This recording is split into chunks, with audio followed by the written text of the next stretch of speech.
Hello friends, welcome to my YouTube channel. आज हम बात करेंगे अपने चैप्टर 4 के पार्ट 2 की। तो फ्रेंड्स, हमारे बात हो चुकी थी जो चैप्टर 4 है खरपतवार, उसके अंदर हमने पढ़ा था खरपतवार की परिभाषा और खरपतवार की विशेषताएं। साथ में अपन ने चालू कर दिया था खरपतवार का वर्गीकरण, जिसमें से हम एक आधार पढ़ चुके थे जीवन चक्र के आधार पर खरपतवार का वर्गीकरण, एक वर्षीय, द्विवर्षीय और बहुवर्षीय खरपतवार। आज हम पढ़ेंगे खरपतवार के वर्गीकरण का दूसरा आधार, बीज पत्र के आधार पर खरपतवार का वर्गीकरण। देखो, बीज पत्र के आधार पर खरपतवार का वर्गीकरण। तो बीज पत्र के आधार पर खरपतवारों को दो भागों में डिवाइड किया गया है, एक बीजपत्री खरपतवार और द्विबीजपत्री खरपतवार। तो ऐसे खरपतवार जिनका बीज दो बराबर भागों में विभक्त नहीं होता है तो वह तो कहलाएंगे एक बीजपत्री, और ऐसे खरपतवार जिनका बीज दाल की तरह दो बराबर भागों में विभाजित हो जाता है वो कहलाएंगे द्विबीजपत्री खरपतवार। जो एक बीजपत्री खरपतवार होते हैं वो 2,4-D रसायन से नष्ट नहीं होते हैं, जबकि द्विबीजपत्री खरपतवार 2,4-D रसायन से नष्ट हो जाते हैं। एक बीजपत्री खरपतवार कौन से हैं? तो मोथा, कांस, दोबघास, जंगली प्याजी, गेहूँसा। द्विबीजपत्री खरपतवार बथुआ, हिरनखुरी, मकोय, सत्यानाशी, जंगली चौलाई, ये सब द्विबीजपत्री खरपतवार है। तो ये बीज पत्र के आधार पर खरपतवारों का वर्गीकरण था। अब ये 2,4-D का फुल फॉर्म क्या होता है? तो 2,4-D का फुल फॉर्म देखिए, 2,4 डाइक्लोरोफिनॉक्सी एसिटिक एसिड, इसकी फुल फॉर्म होता है। इस 2,4-D की खोज 1941 में हुई थी प्लांट हार्मोन के रूप में, और 1945 में इस 2,4-D को खरपतवारनाशी की तरह प्रयोग किया जाने लगा। किस लिए?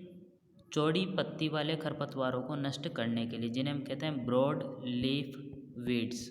चौड़ी पत्ती वाले खरपतवारों को नष्ट करने के लिए इस 2,4-D का प्रयोग किया जाने लगा सन 1945 में। नेक्स्ट फ्रेंड्स, हम देखते हैं 3 नंबर आधार खरपतवारों का वर्गीकरण का, खरपतवार फसल संबंध के आधार पर वर्गीकरण। तो देखो, सबसे पहले निरपेक्ष खरपतवार जिनको हम कहते हैं एब्सोल्यूट वीड्स। क्या होते हैं? वे खरपतवार होते हैं जो खेत में हमेशा उगे हुए रहते हैं। ये खरपतवार एक वर्षीय, द्विवर्षीय या बहुवर्षीय हो सकते हैं। ऐसे खरपतवार जो खेत में हमेशा उगे हुए रहते हैं उन खरपतवारों को हम क्या कहेंगे? निरपेक्ष खरपतवार। उदाहरण क्या है? तो मोथा घास, दोब घास, गाजर घास, हिरनखुरी और कृष्णनील, ये निरपेक्ष खरपतवार है, खेत में हमेशा उगे रहते हैं। नेक्स्ट हम बात करते हैं सापेक्ष खरपतवार। तो सापेक्ष खरपतवार में वह खरपतवार आते हैं जो मुख्य फसल की बुआई के साथ में उगते हैं। ठीक है फ्रेंड्स, ये समस्या किस कारण से आती है? यह समस्या मिश्रित बीज के कारण से आती है, क्योंकि बीज के साथ में खरपतवार का बीज होगा तो वह खरपतवार भी फसल की बुआई के बाद में उगेगा। जैसे गेहूं की फसल के साथ में चना और सरसों का उगना, तो ये चना और सरसों यहाँ पर खरपतवार है और किस श्रेणी में रखे जाएंगे? सापेक्ष खरपतवार की श्रेणी में इनको रखा जाएगा। नेक्स्ट हम बात करते हैं नकलची या अनुकारी खरपतवार। तो ऐसे खरपतवार जो फसल के जैसे होते हैं, उनके हम पहचान नहीं सकते हैं।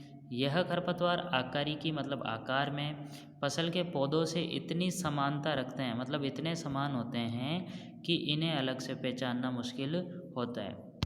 जैसे गेहूं की फसल में गेहूँसा खरपतवार, ये नकलची खरपतवार है। धान की फसल में सामा खरपतवार। ठीक है फ्रेंड्स, नेक्स्ट खरपतवार फसल संबंध के आधार पर जो खरपतवार है वह है अवांछित खरपतवार, जिसको रोगी वीड कहते हैं। इसके पहले यहाँ पे कुछ लिखा हुआ है, उसका मतलब समझ लो। मोथा और दूब घास दोनों को बोलते हैं शैतान खरपतवार। क्यों कहते हैं? क्योंकि इनका नियंत्रण करना काफ़ी कठिन होता है, इसलिए इनको मोथा और दूब घास को शैतान खरपतवार या नोक्सियस वीड कहते हैं। अब अपन आ जाते हैं अपने चौथे प्रकार पर, फसल संबंध के आधार पर अवांछित खरपतवार। तो अवांछित खरपतवार देखो, जब मुख्य फसल के साथ उसी फसल की अन्य किस्म का पौधा उग आता है तो उसे हम अवांछित या रोग्यु खरपतवार कहते हैं। फसल एक ही है लेकिन उस फसल में उसी फसल की अन्य किस्म का पौधा, एक तो अपन ने किस्म बोई है, उसके अलावा यदि दूसरी किस्म का पौधा उगाता है तो उसको हम अवांछित या रोग्यु खरपतवार कहते हैं। जैसे गेहूं की सोनालिका किस्म में यदि लोकवान फर्स्ट किस्म का पौधा उगाता है तो ये लोकवान फर्स्ट किस्म का जो पौधा है वह रोग्यु वीड होगा या अवांछित खरपतवार होगा। यहाँ पर रोग्यु वीड लोकवान फर्स्ट किस्म का पौधा है। रोग्यु खरपतवार को हटाने की क्रिया रोगिंग कहलाती है। इम्पोर्टेंट है, बहुत इम्पोर्टेंट है, रोगिंग और रोग्यु खरपतवार दोनों। आगे देखो, खरपतवार फसल संबंध के आधार पर खरपतवार, विशेष सूक्ष्म जलवायु के खरपतवार, इसमें वह खरपतवार आते हैं जिन्हें अपनी वृद्धि एवं विकास के लिए विशेष जलवायु की आवश्यकता होती है। जैसे कासनी खरपतवार को ठंडी और नम जलवायु की आवश्यकता होती है, तो ये कासनी किस श्रेणी में आएगा? विशेष सूक्ष्म जलवायु के खरपतवार की श्रेणी में आएगा। नेक्स्ट, परजीवी खरपतवार बहुत इम्पोर्टेंट है, हर लगभग जेट के एग्जाम में यहाँ से क्वेश्चन आता है। देखो, ये खरपतवार के पौधे अन्य फसल के पौधों पर पोषण के लिए निर्भर रहते हैं। परजीवी खरपतवार क्या होते हैं? वह खरपतवार के पौधे जो पोषण के लिए अन्य फसल के पौधों पर निर्भर रहते हैं। जैसे इसको याद रखने की ट्रिक है, क्लोज, CLOS, 4 पौधे हैं। सी का मतलब है कसकुटा या इसको अमरबेल कह सकते हैं। ये कौन से पौधे पर परजीवी है? तो रिजगा पर। और कैसा परजीवी है? पूर्ण तना परजीवी। नेक्स्ट बात करते हैं, दूसरा पौधा है एल यानी कि लोरेंथस। ये मुख्यतया आम का जो पौधा होता है उस पर परजीवी होता है और बागानी फसलें जैसे चाय पर। किस तरह का है? तो अर्ध तना परजीवी, यहाँ कटा हुआ है, यहाँ पर है अर्ध तना परजीवी। आगे देखो, ओसे ओराबेंकी है पौधे का नाम, और ये ओराबेंकी किस पौधे पर परजीवी है? तो सरसों और तंबाकू के पौधे पर परजीवी है। किस तरह का है? तो ये पूर्ण जड़ परजीवी है। ठीक है। नेक्स्ट, एस का मतलब स्ट्राइगा है, और स्ट्राइगा किन पौधों पर परजीवी है? तो ज्वार और बाजरा पर। किस तरह का परजीवी है? तो ये अर्ध जड़ परजीवी है। आगे देखो फ्रेंड्स, 4 नंबर वर्गीकरण है, पत्तियों की बनावट के आधार पर वर्गीकरण। तो 2 तरह के खरपतवार होते हैं, चौड़ी पत्ती वाले खरपतवार और सकड़ी पत्ती वाले खरपतवार। चौड़ी पत्ती वाले खरपतवार, इन खरपतवारों की जो पत्तियां होती है वो चौड़ी होती है, जैसे बथुआ, कृष्णनील, हिरणखुरी, जंगली चौलाई, बाईसुरी और लसुआ। सकड़ी पत्ती वाले खरपतवार, जिनकी पत्तियां सकड़ी होती है, मोथा, दूबघास, गेहूंसा, जंगली जई, कांस आदि होते हैं। अब देखो, मृदा एवं जलवायु के आधार पर खरपतवारों का वर्गीकरण। तो सबसे पहले आते हैं जलमग्न मृदा के खरपतवार, यानी कि ऐसे खरपतवार जो पानी से भरी हुई ज़मीन में उगते हैं या पानी के अंदर उगते हैं, वो आएंगे जलमग्न मृदा के खरपतवारों में। तो फ्रेंड्स, इनका नियंत्रण कैसे करेंगे? यहाँ से ही याद रख लेना, यदि जलमग्न मृदा के खरपतवार है और वहाँ पर सूखा कर दिया जाता है तो ये खरपतवार ऑटोमेटिक ही नष्ट हो जाएंगे।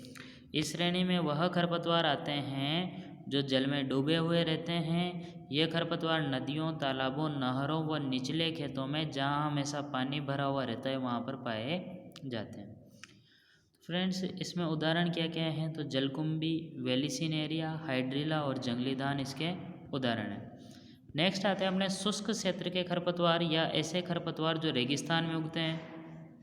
जैसे इस श्रेणी में वह सभी खरपतवार आते हैं जो जल की कमी वाले क्षेत्र में अथवा सूखे क्षेत्र में उगते हैं।